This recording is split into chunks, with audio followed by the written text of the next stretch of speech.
नमस्कार. आज आपण इन्व्हेस्टमेंट व गुंतवणूक या विषयांबद्दल बोलणार आहोत व माहिती घेणार आहोत. भविष्यामध्ये आपल्याला कशी इन्व्हेस्टमेंट करायला पाहिजे हे आपण यांच्याकडून शिकणार आहोत. नमस्कार.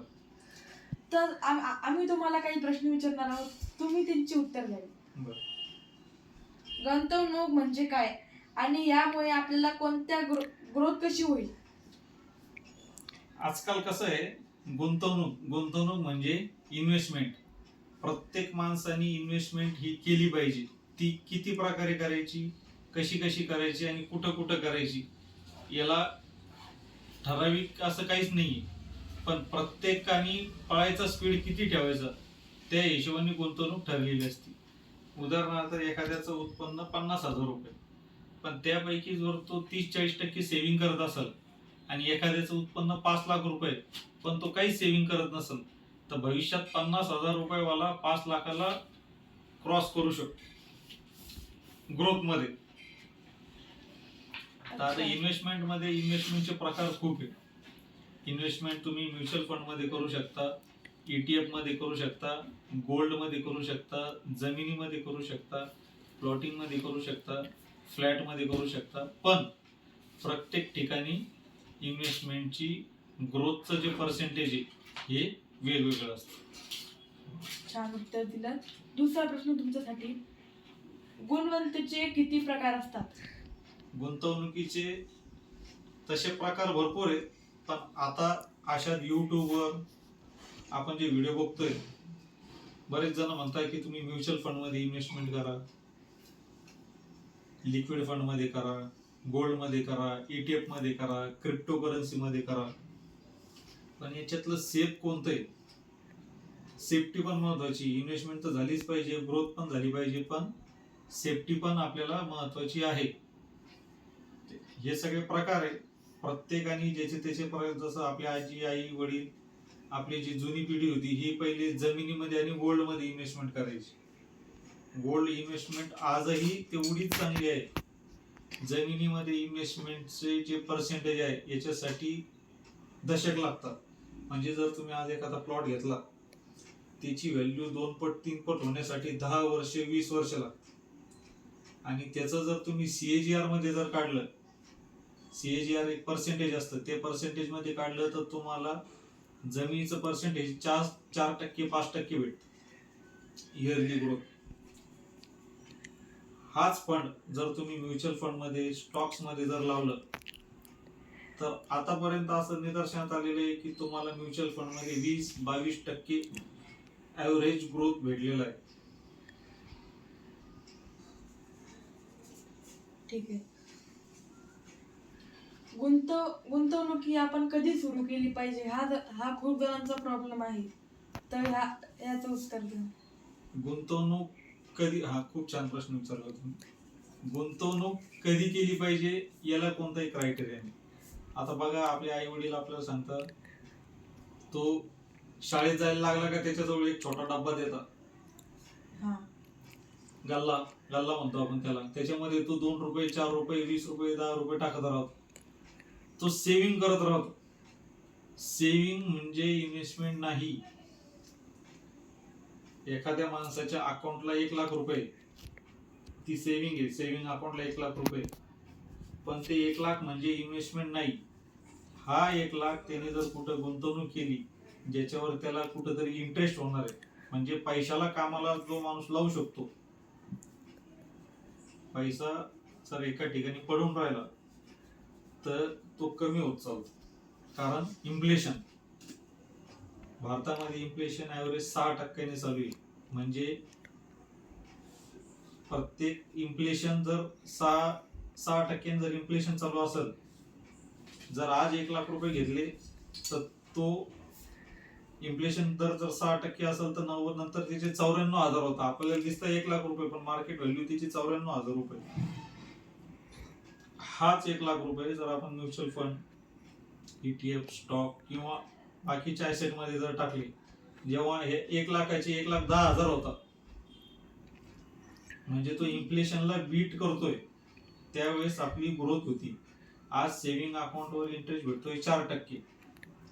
म्हणजे आपण आज जर सेव्हिंग मध्ये पण जरी पैसे ठेवले सेव्हिंग अकाउंटला बँकेत, आपल्याला वाटतं आपल्या बँकेत पैसे, पण ते पैसे वाढत नाहीये, ते कमी होतात. हा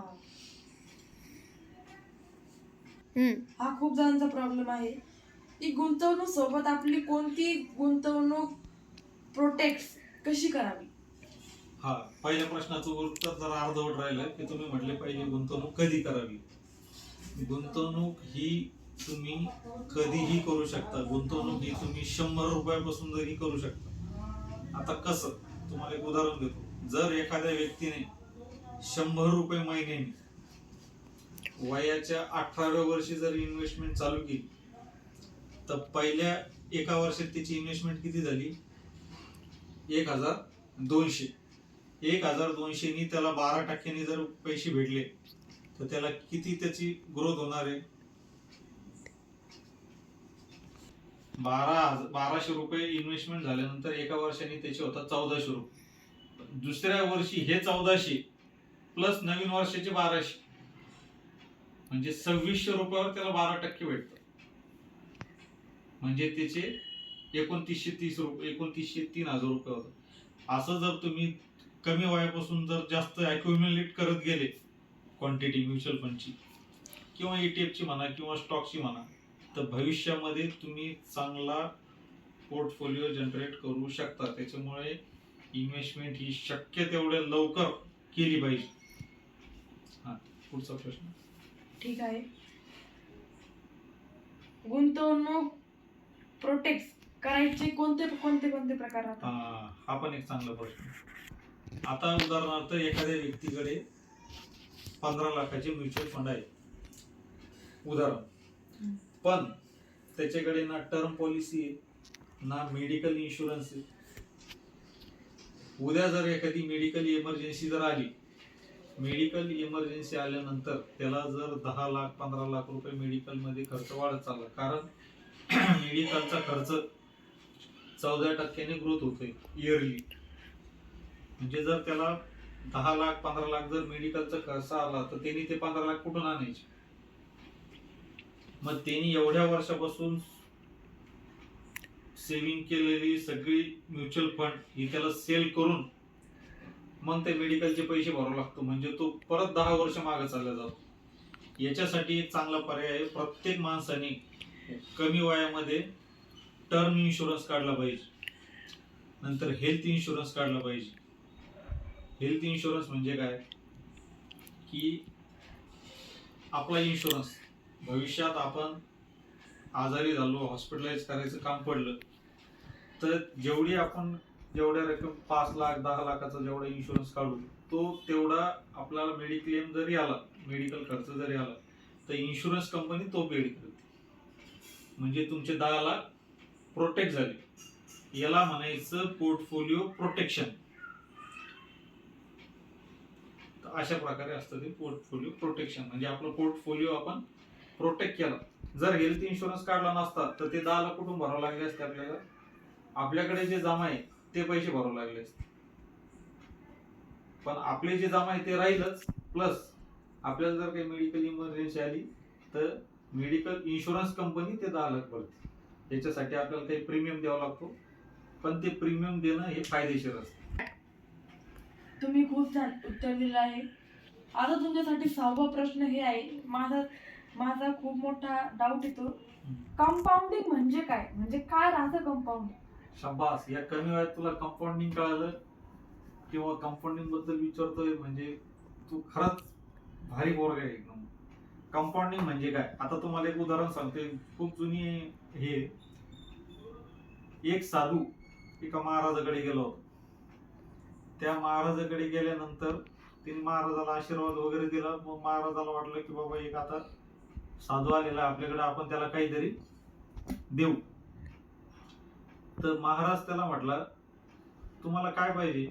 तो म्हणे त्या महाराजाच्या टेबला समोर एक बोर्ड होता, जसा आपला चेसचा बोर्ड असतो 8x8चा, तसा एक बोर्ड होता. महाराज, तो साधू म्हटला महाराजाला की महाराज प्रत्येक बोर्डावर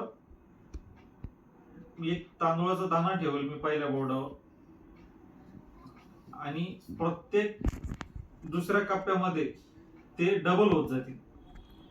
तर ह्या बोर्डावर जेवढे तांदूळ बसतील किंवा शेवटच्या तांदळापर्यंत जेवढे तांदूळ होईल तेवढे तुम्ही मला द्या. मग तो राजा हसला. तो म्हणे, अरे मी कोण आहे माहिती तुला माहितीये का, मी तू माझ्याकडे काही जरी मागितलं तर मी तुला देऊ शकतो, तू फक्त मला एवढंच मागितलं. मग तो साधू म्हणतो, हो साहेब, माझी काही जास्त अपेक्षा नाही, पण एवढी मला कमीत कमी एवढं तरी द्या. मग जेव्हा पहिल्या राखान्यामध्ये एक तांदूळ ठेवतो, दुसऱ्या राखान्यामध्ये एकाचे किती झाले, 2 तांदूळ, तिसऱ्या राखान्यामध्ये 2चे किती झाले, 4 तांदूळ, चौथ्या राखान्यामध्ये 4चे 16, 8 झाले. नाही, कंपाऊंडिंग करायचं ना आपल्याला. 4चे 16 झाले, 5व्याच्या 16चे 32, नंतर 64, नंतर 268, अशी वाढत वाढत वाढत वाढत वाढत जेव्हा 64व्या राखान्यापर्यंत जातं, तर त्या महाराजाच्या राज्यामध्ये जेवढं तांदूळ नाही, त्या महाराजाच्या राज्यामध्ये सुद्धा जेवढं तांदूळ पिकलं नाही तेवढं त्या तांदूळाची हे झाली, लागत होती. मग महाराजाला कळालं, अरे आपण ते ह्या साधूला खूप हे समजत होतो. मग साधूनी विचारलं, महाराज तुम्ही तर मला सांगितलं नाही, तुम्ही तर म्हणे हे तर खूप छोट आहे. मग तो राजा त्यावेळेस म्हणजे त्याच्या शरण आला. उदाहरण सांगायचं एक का, हे झालं कंपाऊंडिंग. आज तुम्ही 1 रुपया टाकला, 1 रुपयाचे 2 रुपये, 2चे 4, 4चे 16, 16चे 32, जेवढा तुम्ही तुमच्या पोर्टफोलिओला वेळ देणार आणि तुम्ही तो एसआयपी मोड असतं, एक सिस्टमॅटिक इन्व्हेस्टमेंट प्लॅन, हा जर तुम्ही प्रॉपर कंटिन्यू चालू ठेवला तर तुम्हाला युनिट हे कंपाऊंड होत चालतात, कमी रेटमध्ये युनिट भेटत चालतात.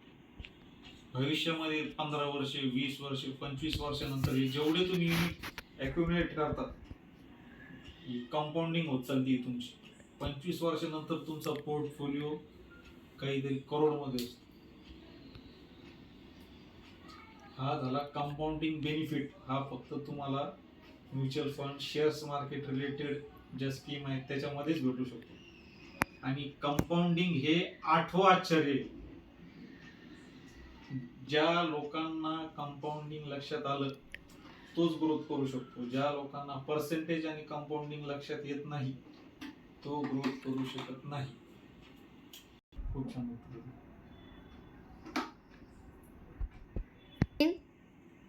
खूप छान उत्तर दिलं आहे तुम्ही.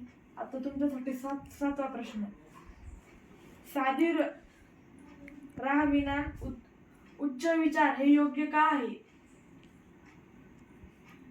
हा एक प्रश्न. साधी राहणी म्हणजे आजकाल काय झालेलं आहे, आपण यंग पिढी, काही मुलं वगैरे बघतो ज्यांचं उत्पन्न आहे जे 15,000, 20,000, 25,000 रुपयावर काम करतो, पण ऍपलचा मोबाईल हे EMI नाही येतात.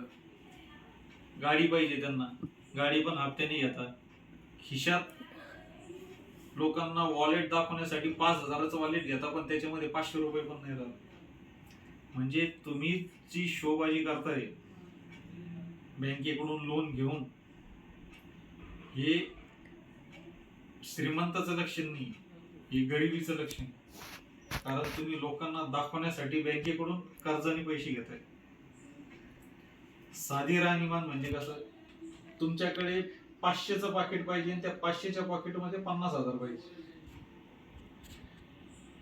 बरोबर. तुम्ही 5,000चं पॉकेट घेशाल आणि त्याच्यात 50 रुपये ठेवशाल तर ही राहणीमान उच्च नाही, हे हलक्या क्वालिटी. म्हणजे तुम्ही राहणीमान साधं पाहिजे. म्हणजे आज तुम्ही किती जरी सिंपल राहिले, पण उद्या जर तुम्हाला 50 लाखाची प्रॉपर्टी घ्यायची तर तुम्ही त्यासाठी एका मिनिटात तयार झाले पाहिजे. पण तुम्ही मार्केटमध्ये देखावा करताय 50 लाख माझ्याकडे एका मिनिटात देऊ शकतो, पण तुम्हाला जर कोणी 5,000 रुपये मागितले, तुम्ही जर नाही देऊ शकत तर त्याला काही अर्थ नाही. त्याच्यामुळे राहणीमान ही साधी पाहिजे. आणि जो तुमच्या बचतीतून जो पैसा सेव्हिंग होतोय त्याला इन्व्हेस्ट केलं पाहिजे. ठीक आहे. टर्म इन्शुरन्स, हेल्थ इन्शुरन्स हे का गरजेचे आहे?